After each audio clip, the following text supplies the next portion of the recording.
શ્રી કૃષ્ણ, જય માતાજી, હર હર મહાદેવ. શિવ પ્રાર્થના. શંકર ભગવાનના શ્રાવણ મહિનામાં કોઈ પણ જાતની ભૂલચૂક થઈ હોય તો માફ કરજો હે ભોળાનાથ. એના માટે આ શિવ પ્રાર્થના છે.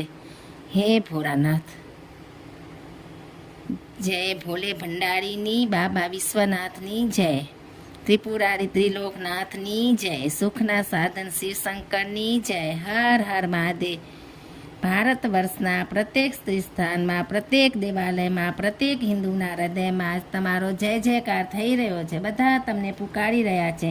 છતાં હે મૃત્યુંજય, તમે મારા ઉપર કેમ દયાળુ થતા નથી? માનો કે હું ગુણોનો ધામ છું, પરંતુ આખરે તો હું તમારો જ છું. બોલો બોલો કૃપાળુ શંકર, આપના સંતાન માટે મૌન શા માટે ધારણ કર્યું છે?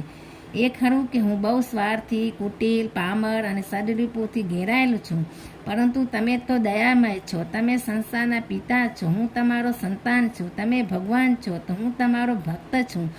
તમે સ્વામી છો તો હું તમારો સેવક છું. હે પ્રભુ, આ દશામાં હું તમને છોડીને કોની શરણ લઉં?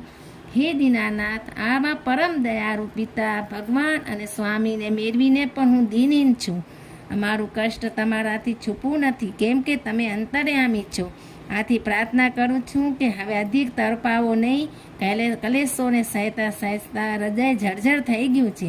હે વિશ્વંભર, હવે પધારો અને તમારા સંતાનના દુઃખ હરી લો.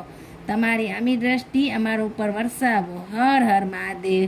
શિવજીના અંતિમ મહિનામાં શિવ પ્રાર્થના. જય શ્રી કૃષ્ણ, જય માતાજી, હર હર મહાદેવ. તમને એવી જ કથા, વાર્તાઓ, ધાર્મિક કંઈ પણ સાંભળવું હોય તો મારી ચેનલને લાઈક કરો, શેર કરો, સબસ્ક્રાઈબ કરો અને આગળ નવી નવી કંઈ કથાઓ કે સાંભળવી હોય તો કમેન્ટ કરો. હર હર મહાદેવ.